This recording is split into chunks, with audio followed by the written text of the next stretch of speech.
আসসালামু আলাইকুম, সবাই কেমন আছেন? আশা করি সবাই অনেক ভালো আছেন। আমিও আলহামদুলিল্লাহ ভালো আছি। তো বাজার থেকে অনেক সময় দেখা যায় দুন্দুল কিনলে দুন্দুলটা বাড়তি পড়ে। তো ওই দুন্দুলটা ফেলে না দিয়ে এভাবে ভর্তা করে ফেললে অনেক মজা লাগে, আর দুন্দুলের ভর্তাটা খেতে অসম্ভব মজা। তো এদিকে আমি দুন্দুলটা প্রথমে কেটে লবণ দিয়ে সিদ্ধ করে নিয়েছি। দেখুন, এভাবে সিদ্ধ করে নিয়েছি। এখন আমি দুন্দুলটাকে ব্লেন্ড করে নিব। তো আমি ব্লেন্ডারে ব্লেন্ড করে নিয়েছি, দেখুন এরকম হয়েছে। তো এখন আমি চুলায় চলে যাব। চুলায় একটা প্যানের ভিতরে পেঁয়াজ কুচি আর রসুন কুচি একসাথে ভেজে নেব। তো একটু লাল করে ভেজে নিলে দুন্দুলের ভর্তাটা খেতে বেশ ভালো লাগে। তো আমি অল্প আছে এটাকে ভেজে নিচ্ছি। তো দুন্দুলের ভর্তাটা খেতে অসম্ভব মজা।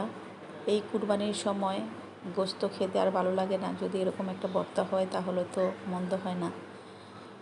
তো আমার পেঁয়াজটা ভাজা হয়ে গেছে। এখন আমি এখানে সামান্য একটু হলুদের গুঁড়া আর মরিচের গুঁড়া দিয়ে দিব। তো মরিচের গুঁড়া না দিয়ে আপনারা চাইলে শুকনো মরিচ ব্যবহার করতে পারেন, যে পোড়া মরিচটা আছে সেটা। তো এখানে আমি আজকে শুকনো মরিচটা দিয়ে বানাচ্ছি ভর্তাটা। তো এখানে আমি মরিচের গুঁড়ো দিয়ে একটু ভালোভাবে নেড়ে চেড়ে এখন আমি সেই ব্লেন্ড করে রাখা দুন্দুলটা দিয়ে দেবো। এখন ভালোভাবে মশলার সাথে এটাকে ভেজে নেব। দিয়ে দিব পরিমাণ মতো লবণ। এখন খুব অল্প আছে এটাকে তেলের উপরে ভাজা ভাজা করে নিতে হবে। তো আমি অনবরত নেড়ে নেড়ে দিব, কারণ না নাড়লে এটা নিচেতে লেগে যাবে। নাড়তে নাড়তে দেখা যাবে যে পানিটা অনেক শুকিয়ে যাবে, এরকম ভাজা ভাজা হয়ে যাবে। তো এই পর্যায়ে আমি দিয়ে দিব ধনেপাতা কুচি।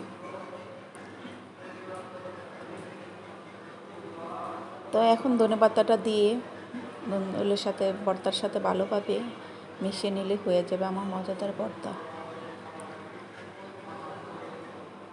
তো বাসায় একবার হলো ট্রাই করবেন, খেতে অসম্ভব মজা। এই তো হয়ে গেল আমার দুন্দুল ভর্তা। সবাই ভালো থাকবেন। আল্লাহ হাফেজ।